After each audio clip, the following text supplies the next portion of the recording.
Welcome, everybody, to another episode of Your Spiritual Journey. This is Dr. Bob, and this is the space and the place where we talk about things important to your soul. As always, we ask you to like us, leave comments. Uh, you can even support us on Patreon if you'd like, but please do subscribe. All that helps keep us on the air. And remember that we are going to Bali in June of next year, 2026, and you're all invited. So if you are interested, just go to our website, yourspiritualjourneypodcast.com, click on the tab that says Bali, and you can learn all about the trip. So today's guest is somebody pretty special. Dena DeLuco is a spiritual teacher, speaker, and creator of the Activate Your LightBody program, a unique offering that helps people clear energetic blocks, raise their vibration, and live from a place of clarity and purpose. With a background in NLP, life coaching, and hypnotherapy, she blends science-based tools with spiritual insight to guide clients through powerful transformation. Dena is passionate about helping people remember who they really are and align with their highest potential in practical, everyday ways. She loves guiding people to clear the static, raise their vibe, and discover just how magical and aligned life can feel. So, Dena, you know how we do this. I'm going to ask you to talk about your spiritual journey from childhood till now. I'll ask you a few questions, and then we'll get into all of your current activities. Okay? Sounds good. Well, first, thank you for having me. This is a great opportunity, and I'm excited to talk to you today. My spiritual journey is probably like most people, lots of curves and hills.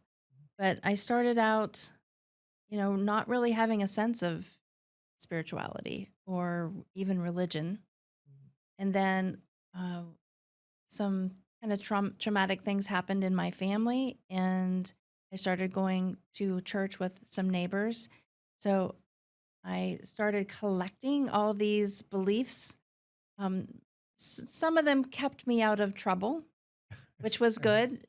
And then it kind of left a lot of fear and a lot of, I call it God box, like God's in this box and everything outside of that is evil or wrong. And so I kind of was just going through life very kind of pulling myself up by the bootstraps, figuring life out on my own. My mom had left, and so I became the woman of the house, which in those days, back a few decades ago, cooking, cleaning, laundry, grocery shopping. Yeah. So that kind of became my life at 10. At 10. At 10. And did you have siblings at the time? I had a brother, yeah, Okay. who's since passed, but yep, he was in charge of, my dad was working 3 jobs trying to keep food on the table, and so Billy, my brother, did the man things like garbage and shoveling snow, mowing the lawn. Yeah. And everything else was, I had a great aunt who taught me how to cook and do laundry, and it made me very resourceful and very, how do I say it? We didn't have a ton of money. So trying to figure out how we're going to eat till Friday on $4, that sort of thing. Yeah. But we always had food, and we always had love, and we always had each other. So then many years passed, and in my 40s, I went to a yoga class. And in the yoga class, at the end, you're lying in shavasana. And I didn't know anything about it, so I had no preconceived. I thought we were going to just do some stretching. Yeah. And I'm lying on the mat, and she says, "Now imagine that you're your whole auric field. I'm like, what's an auric field? Is blue, and you're breathing in the blue. And I was like, first of all, my Christian background, I was afraid. Like, what is this blue I'm breathing in? And am I supposed to? And am I going to do something wrong? And I just kept praying, protect me, Jesus, protect me, Jesus, from the blue. But then Yeah. I kind of settled into it and I started breathing in the blue. And I call it the moment my God box blew up. And it's when I realized that I'm putting all these limits on a God that I believe is God of everything. So Mhm. um, that's when everything shifted for me, Yeah. and I started going to all the classes, Reiki training, yoga teacher training. I went through life coaching training, and then that really made me hungry for like how does the mind work? And why does it work Mhm. for this person and it's not working over there? Or why did it work for me this time, but it didn't work that time?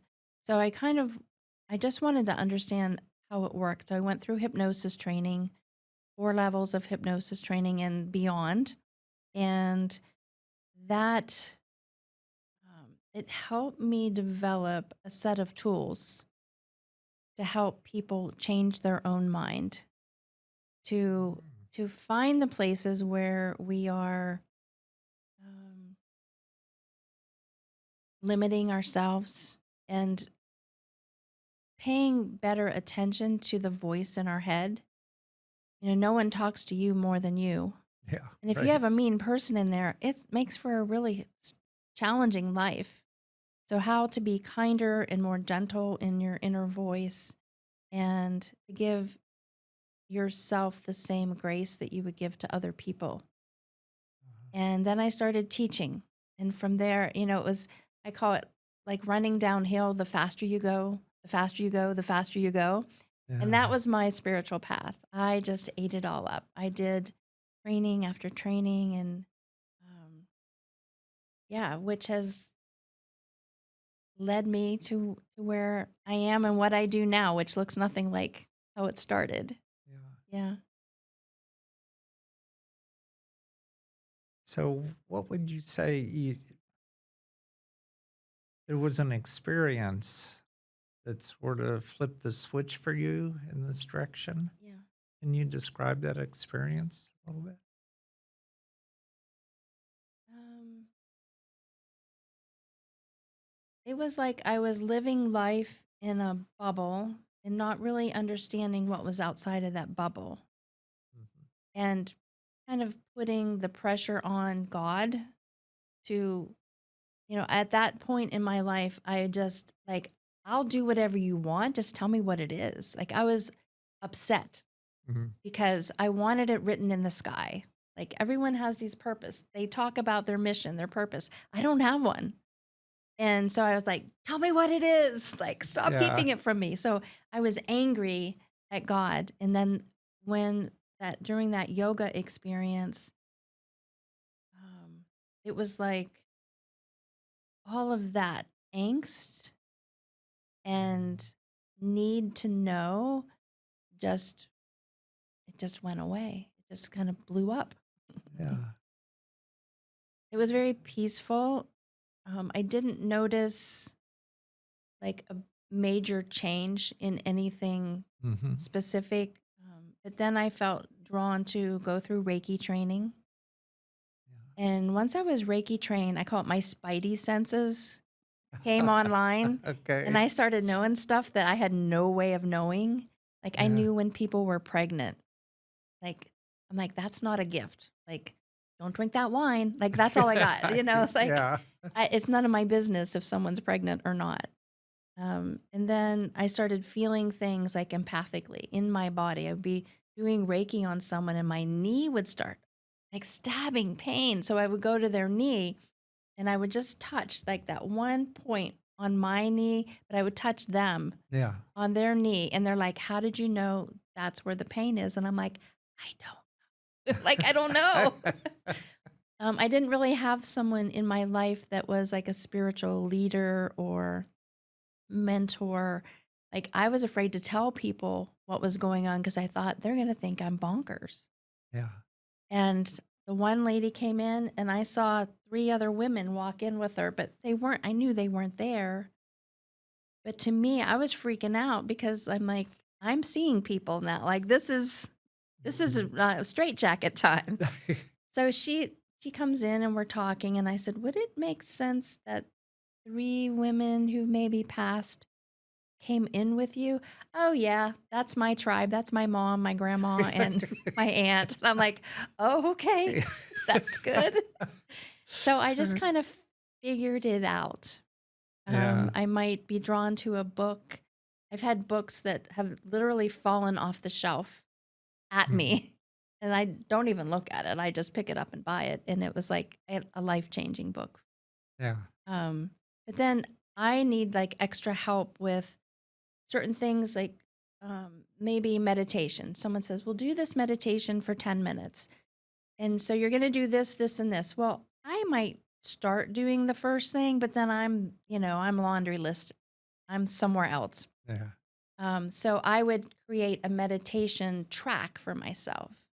And then I found that other Mhm. people, oh, when you don't get it either, like maybe this would help you. So I started doing things for myself, but then sharing them with other people. And then people started buying them. Yeah. And then I started creating them for a spa, like meditation, chakra meditations for a spa, or Mhm. everything that I do or teach is like my lived experience and my hacks, shortcuts, things that I've um, needed for my own growth Mhm. that just helped me out. So I've made it available to other people. Yeah. So you were recommended to me by Leanne Heitzel, and she's been on this podcast Hmm. uh, and shown some of her work, and she's uh, well connected to Lily Dale. Hmm. Uh, and I wonder if you have made a connection at Lily Dale and if you've had some experiences there. So Lily Dale is in an interesting place. Mhm. Um, I first ended up in Lily Dale when I was going to get trained for hypnosis. There was a couple different teachers that I was kind of following, Mhm. and I'm like, I learn in a certain way. And if it was just book work, like I need to get my hands in, like I need to get Yeah. in and get dirty with it. So um, there was a man by the name of Dick Sutphen, and I really felt drawn to him, but he was an older gentleman, and I just wanted to make sure that I could learn from him. So I went to actually, it's called Fellowships of the Spirit. It's right outside of Lily Dale, although Okay. kind of the um, Vibe. same vibe, yeah.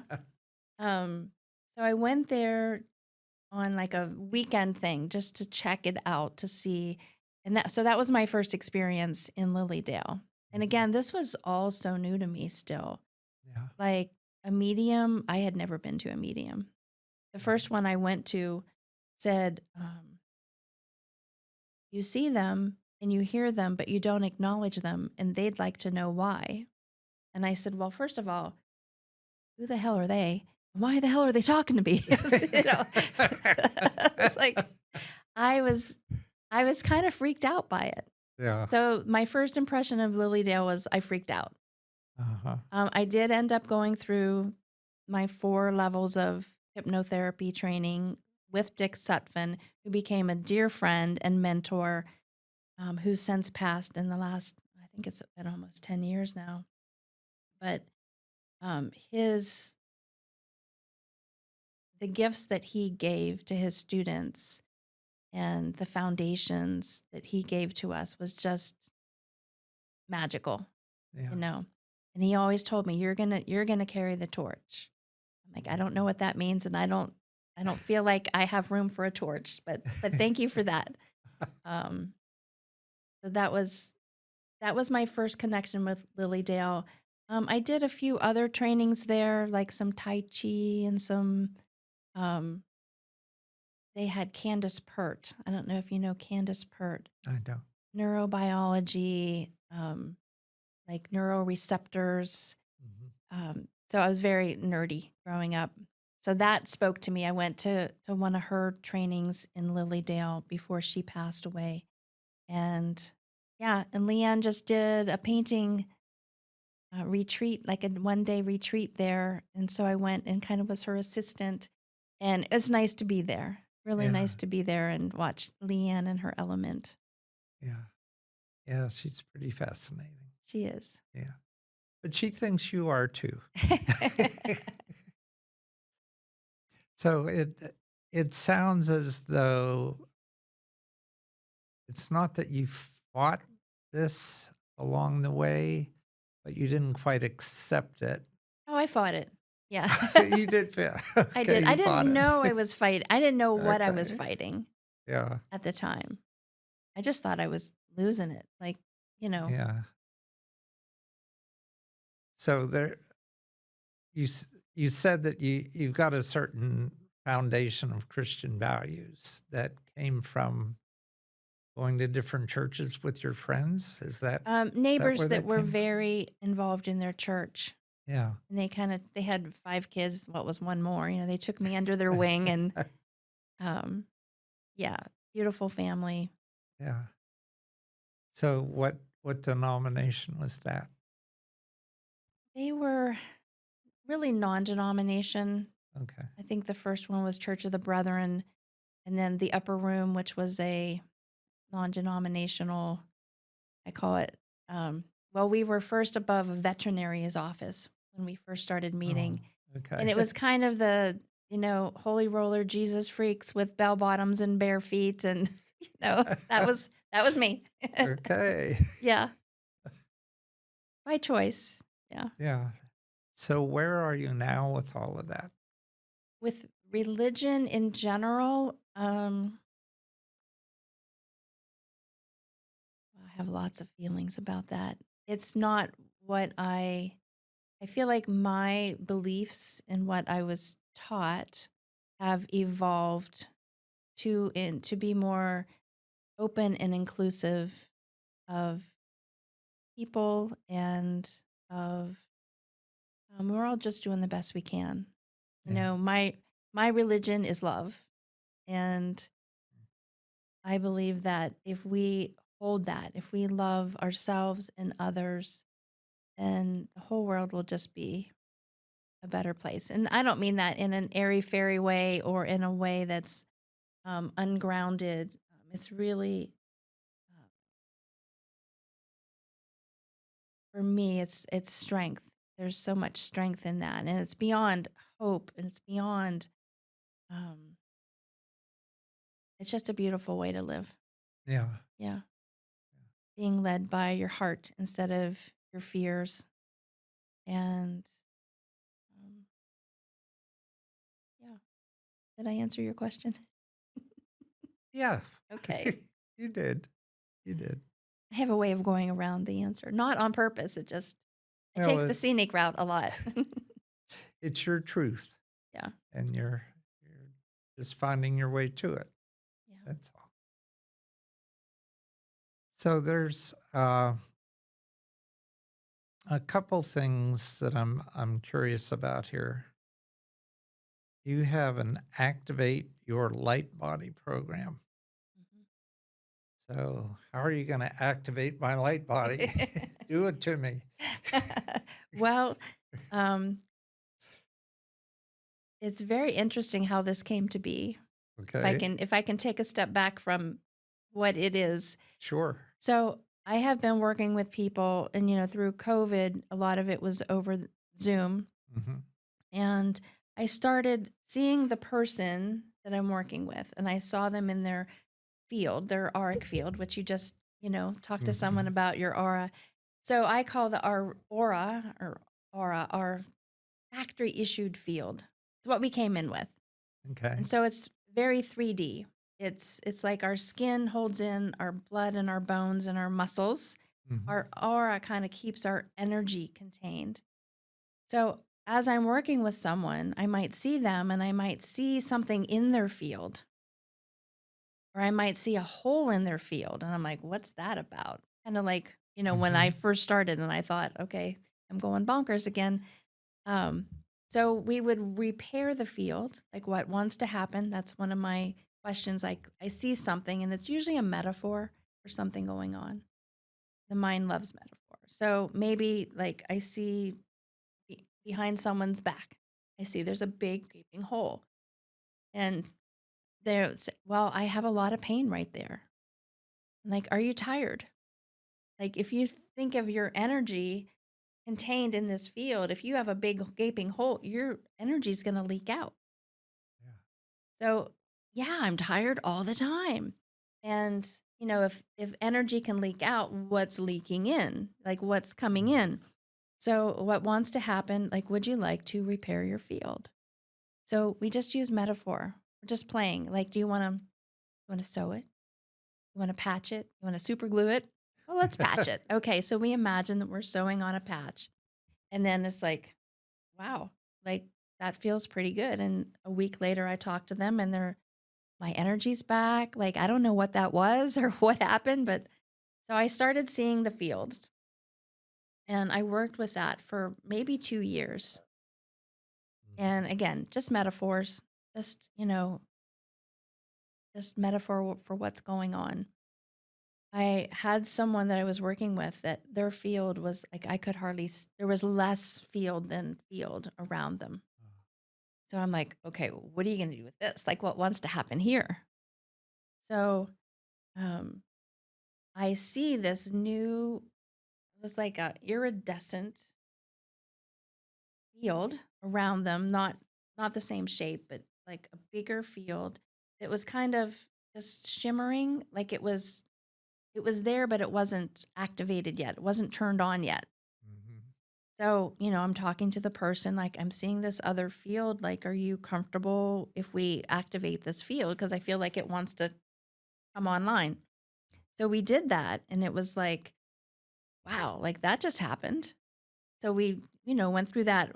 Get off the call with her, and I'm like, well, I want a new field. So then I started just playing with it with my friends, and I did 10 activations. And I found that there's one gentleman that I work with. I've never met him in person, but we were paired up in a conscious business growth platform as accountability partners. Mm. So we were working together like, 2 to 4 times a week. His name's Mark. And um, we would jump on a Zoom. What are you going to work on, Mark? I'm going to work on this. I'm going to work on that. We would just mute ourselves and we'd stay on camera, but just doing our own thing, which sounds like what good would that do? But there's something about the intention and the container that we create with and for one another that, like, we got 10 times more done than when we worked on our own. Sounds like parallel play with children. Yeah. Yeah. So, um, after his activation, every time we would, do our, what are you going to work on? Before we do that, can we talk about my light body? You know? So I'm like, yeah, let's do it. So we would talk and like he would have a question. And I started finding like, we'll say tools like a dream pod. So when I go to sleep at night, I imagine that my consciousness, when it leaves my body, it goes in this little, almost like a little spaceship, I imagine, so that it's not just willy nilly flying out there into the ethers. It has, you know, a place to land, place to go. I noticed like when I needed to see the truth in a situation, I call them goggles. Like it's Mm. like a lens or a filter that, and actually Mark found that without me talking to him about it. He said I was talking to this guy and I knew he was lying to me and I wanted to call him out on it, but my light body said no, give him an opportunity to tell the truth. So Mark said, "Well, can you I'm having a hard time understanding that. Can you give me more information about this?" And then it gave the guy this opportunity to kind of step back and say, well, it really wasn't quite like that. It was more like this. So instead of just saying, hey, dude, I know you're lying, he was able to have compassion and the guy was able to speak what was the truth Yeah. without feeling shamed. Mhm. Um, since my light body activation, I find that my whole definition of boundaries has changed. Like boundaries used to be, you cannot cross this line. That's your boundary. You cannot cross. And it was really about the other person. Now boundaries are, this is what I need for self care. This is what I need. It has Mhm. nothing to do with the other person. It's not personal. Yeah. This boundary is for me so that I can thrive or feel safe or, whatever the boundary needs to be. And it's just a little flip of the switch, but it makes all the difference to see it from this other viewpoint. Mhm. So that's how light body activation started. And now it's not really a school, but it's like there's 5D chakra activations for each of the chakras, some new chakras that are coming online. There's activations for those. There's comes with a cohort where you're meeting once a week for 4 weeks and doing an experience together. So it's become a whole big thing. Yeah. And that whole big thing has led to another really big thing, which is it's called the Light Weavers Portal. And it is a community for people on their ascension path who want to collaborate and connect. We feel like me, I did my spiritual growth by myself. We Yeah. don't have to do that. We don't have to be in fear Mhm. that sharing our spiritual truth, like it's safe to do that. Yeah. you know so coming together, it's a community where there'll be light body. Activate Your Light Body will be one of the flagship courses, but then I'm going to be inviting other people to teach, and it'll be a kind of like a Facebook community without politics and pictures of your bunions. Yeah. you know it's just a place to grow and to be in community together and support one another. We'll have meditations, we'll have master classes, there will be like a give and receive page, a book club, like all sorts of really fun and cool things to help people stay connected and to help them if they have a question on their spiritual path, if they don't get something, if they're having a dark night of the soul, like whatever's coming up, just having that community to support you, I think is um it's so beautiful and so needed right now. Yeah. Yeah, that's great. Yeah. So you're kicking this off when? This Well, we are up to our eyes in um, creating the website, creating the community space. Um, Hopefully, by the time this is up and ready, there will at least be a place where you can go and sign up to hear when the portal opens. okay. And we're going to start off a little bit slower. Like it's not going to have everything right out of the gate. We're going to Mhm. probably beta test some people and just to make sure that it's easy to use and that it has the things that people really need to support them on their path. Yeah. Are you considering some kind of vetting process in terms of who joins and who you may not want to be to have in that group? Well, that is a good question. That is a good question. There will be I'm going to say rules, Hmm. just things. It's a sacred space. It's a living space. It's not just a website. It's like living and breathing. And so it is important who's there. And it is important, that if people aren't honoring the sacredness of it, that, you know, they might find someplace else. Yeah. But I, I feel like everyone would have a chance to. to be a part of it. It will be a membership site, but there'll be a free version. Of course, won't come with as many meditations, and Mhm. we're going to do some work sprints like my friend Mark and I do, just to kind of 10x your productivity. Um, so yeah, lots of fun things, lots of collaborative things I would love to see. And then I'll be curating the classes and trainings. My vision is in 5 years that there's hundreds of classes that people could take if they wanted. Yeah. And, meditations, that anyone who has a class, I see giving opportunity for them to do like a free master class to try it, to see, do I like this person's teaching style? Mhm. Can I learn from them? Is this where my path is taking me? So, Yeah. yeah, it's a big vision that I had no idea was coming down the road for me. It just kind of is happening outside Yeah. of my control, I feel at this point. Yeah. No, I know what that's like. That's how I ended up doing this podcast. Yeah. So you have a background in NLP. Mhm. What is NLP? Well, it stands for Neuro Linguistic Programming. Uh-huh. And basically, it's super easy hacks to help you change your mind. An example, um, I had a gentleman who came to my studio, and he was petrified to speak in public, petrified to talk about speaking in public.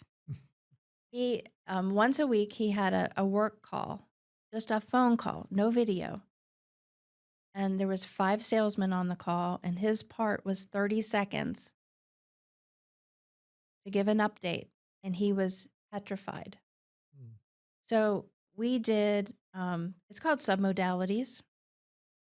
It's okay, you're going to think about it. And submodality is it warm or cool?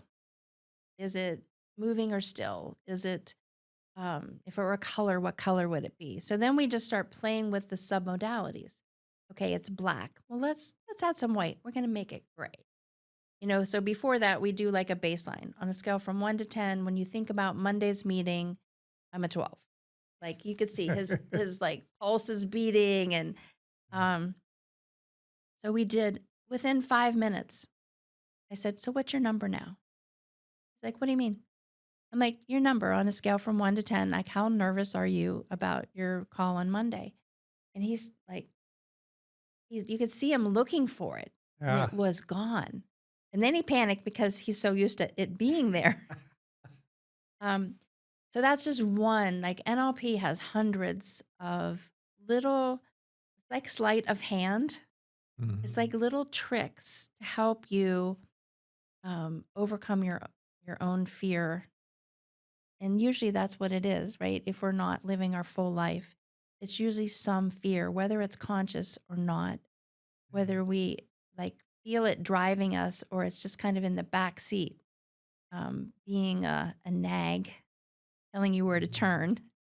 And so yeah, it's a bundle of techniques Yeah. that that work. It's amazing. So where did you get trained in this? In NLP, I went to Sedona, Arizona. Uh-huh. It was a very small class. My trainer, Bill Thomason, was he had been in his younger days a guide around Sedona. So after class, we would go out into the woods and hike. He would tell us the name of every plant and flower and tree. And we did a medicine wheel. And I had huge breakthrough from doing the medicine wheel. Uh-huh. And just, it shifted. It was one of those God box moments, like my yoga class, my NLP training. I had such a beautiful healing from just going through the training. So what's a medicine wheel and how does it work? Okay. The medicine wheel, we created our own. So medicine wheel is usually rocks and it's in a circle. And then there's an inner circle. And then you walk the wheel. And he didn't really tell us. He said, you're going to walk it twice. You're going to walk around it once come back to the start, and then you're going to walk it again, and somewhere you're going to stop. And when I was walking it the first time, say you start at 6 o'clock and you're walking around, I was going to stop at like 1 o'clock, 2 o'clock, somewhere in that area. But when I came back to 6 o'clock and I started walking, I took like 3 steps and I stopped. And I'm like, well, that was not where I was supposed to stop. So he explained that the wheel is your life. Where you were going to stop was like a little over half. Mhm. This was, a couple years ago. And where I stopped was like around 8 or 10 years old, which was when my family fell apart. And so that was where my healing needed to happen, was that little 8-year-old girl who needed to know that it wasn't your fault. Um, it had nothing to do with me, right? So um, I ended up like crying the ugly cry for 3 days, the last 3 days of training, which was all releasing, right? It was all Yeah, just right. letting it go. And it was hard, but it was beautiful. Yeah. And so, yeah, even if someone doesn't want to be a life coach, if you go through NLP training, it will bring up your stuff. Hopefully, not as ugly crying as mine was, but Or hopefully. or hopefully, yeah, Yeah. depending on what you need. Yeah. Life has a way. I always say, if you don't if you don't get the tap, Mhm. 2x4 is coming. And I've always been a 2x4 kind of girl Yeah. until like the last, I would say, decade. I'm like, nope, I'm listening for the taps. And So speaking of the tap, you went from gradually discovering that you had some skills and kind of fighting them and then starting to accept them. But you went from acceptance to putting yourself out there, creating a brochure, and it's even got your picture on the back so you can't hide from it. oh yeah, I'm out of the closet. Yeah. Uh,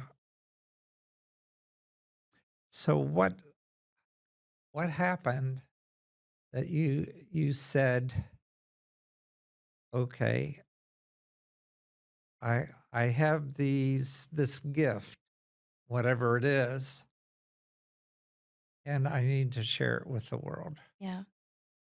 So what was that change and how did that happen? Yeah. So that change was very gradual.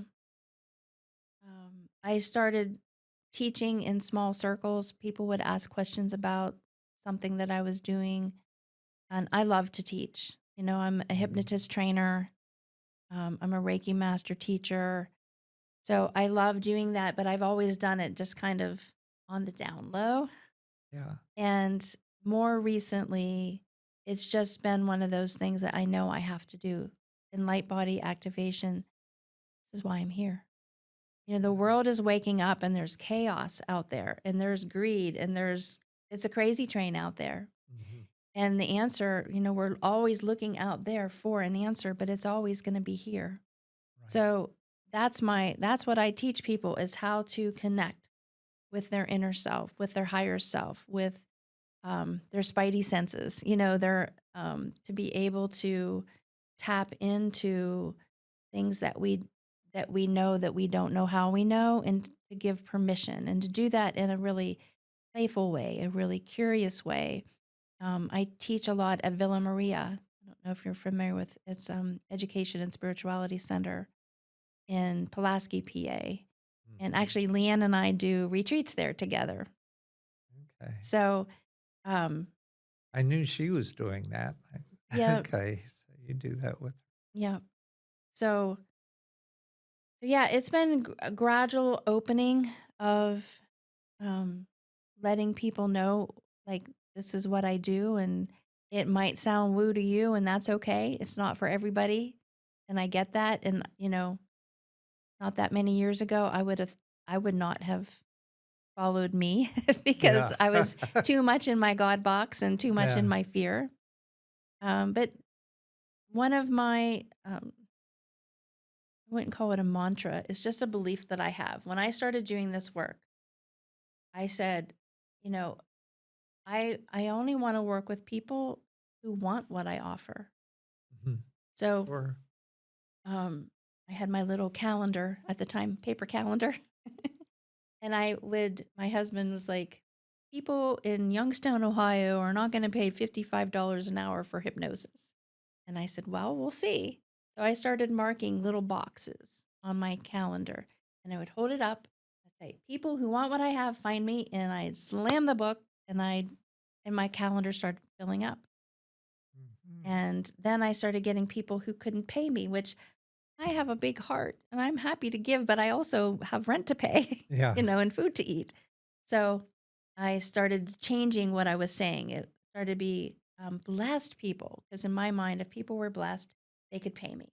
Blessed people who want what I offer, find me, hold it up, slam the book, and people started coming. My prices would go up. And then, like through like the last 2 decades now, um, I rarely need to do that, but I started getting then people who had lots of money, but they weren't ready to change. They just wanted to Yeah. complain. So I just kept tweaking. Okay, this is just feedback, right? This is just Yeah. feedback. Bless people who want what I offer, who are ready for change. Find me. Boom. And then everything just started taking off from there. Mhm. Just being invited to teach at different places, coming up with classes that I needed for myself. So why not share them with other people? I have a class called Change Your Mind, How to Make Friends with a Voice in Your Head. Because, like I said at the very beginning, no one talks to you more than you. So there's, 5 lessons on and little things you can do to help yourself. It Mhm. doesn't have to be um, like you don't have to clean out your whole house. Just clean out a drawer to start. Yeah. It's little metaphors that we use to help us move forward and um, to just live better and more fully, and from that space of peace, Mhm. from a vibrant space. And yeah, it's been a wild ride. Yeah. I wouldn't trade it for anything. So there's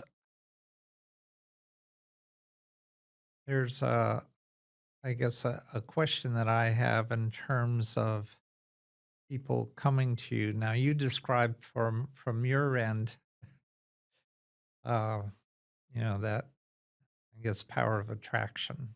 Mhm. Uh,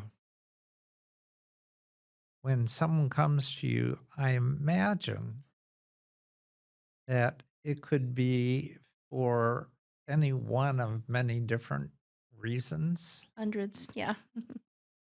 And it could even be, I don't even know what questions I have, but I know that I'm not happy. Can you help me make me happy? Yeah. And is because that's what I imagine is happening. Is that what you get? A full range of A full range. Yep. Everything from I want to throat punch my boss to like I'm down and I don't know how to get back up, to someone who lost maybe a child, someone who has cancer, someone who just like, this is where I'm at, this is where I want to go. yeah. So it's the full spectrum. I'm moving more and more in the spiritual lane. Mhm. So I see less and less, throat punching type of queries, but for the most part, you know, people are just they might not know why they are sitting across from me, Yeah. um, and it's okay. It usually is pretty clear pretty quickly for people. Mhm. Sometimes it's I call one and done. Like some people just have a block, they just need to get rid of it. We go in, we figure it out, unblocked, they're on their merry way. But then the other times when people, it's like, oh, wow, like this feels really good to be free of that. Now I have this I need to be free of. Yeah. Or now I want to invite, I have this space that opened up because I'm not doing that anymore. So what are we going to invite in there? Mhm. So yeah, it's really a gift and a blessing to be able to be there in that moment when people connect the dots, Yeah. that I don't have to live like this anymore. And not that, bad things still happen, Yeah. but we can approach life that, and I know it's probably oversaid, but it's like life is not happening to me, it's happening for me. Mhm. And if we can live from that space, it changes everything. Yeah. So the space that you're in for people isn't quite therapy. No. In fact, it sounds like it would be complementary to Mhm. someone who's in therapy, Yep. but wanting to make a breakthrough and not Yeah. and feeling that this therapy loop is not advancing them very far. Yeah. So you do get those kind of people. I do. One of my favorite clients came to me and she said, if you're going to talk to me about what I drank when I was 17, I'm just going to go take the bridge. Like, she's like, I'm over. I'm over. And counseling is a good route for a lot of people. And I'm not diminishing, what it can do to support people. And if someone has like mental illness or if they're like an imbalance, like chemically, I might not be the first person they would want to call. Yeah. If they're having thoughts of suicide or something, then they need to get appropriate help. For the most part, though, when people come to me, a lot of people have tried counseling and it just wasn't their thing, Mhm. or they feel like they just keep picking the same scab. And, a lot of it depends on your counselor. You Yeah. might have a great Sure. counselor. So I'm sure, just like life coaches, I'm sure there's some not so good and some brilliant life coaches. Um, but I like to go, it's a whole different approach, using metaphor, using curiosity, even playfulness, um, to help the mind shift out of, or let go of old beliefs that are blocking, stopping, or holding someone back. Yeah. So, yeah.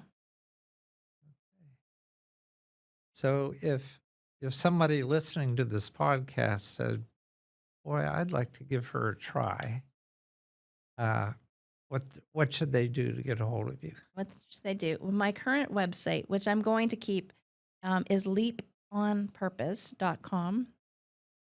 The new website that is being built as we speak is called the lightweaversportal.com, or Lightweavers Portal. Both will get you there. And I am on, I'm not on social media a lot. I'm a little bit on LinkedIn, Mhm. Dena DeLuco. I'm a little bit on Insta. I have a Facebook. They can, you can stalk people if you want to find them. But yeah, Leap on Purpose or the Light Weavers portal, which it should have an email, like someplace that you can at least sign up for emails with, like, in the next couple days. Okay. So we'll have that up and running. And since it'll be about 4 to 6 weeks before this airs, it We should should be good to go. really be up there and running, right? Yep, totally. Okay. All right. As we always do at the end of the podcast, I ask the guest to leave our audience with a few words of wisdom. So this is your opportunity. Okay, so my words of wisdom. Well, even like the Christian Bible says, the kingdom is within you. And we're so busy looking outside for an answer. And if you just take some time to go in, um, whether that's through a yoga class, whether that's through meditation, just becoming still and quiet. And that's where life is lived, in that present moment. We're in fear about what's coming or we're upset about what's happened. But if we can just be in this moment, in the stillness, in the presence, that's where your power is. And you don't need to look any further than Great words. that. So, audience, as always, uh, take what resonates with you and incorporate it into your life and put the rest on the shelf until you're ready to deal with it. And until next time, this has been your spiritual journey.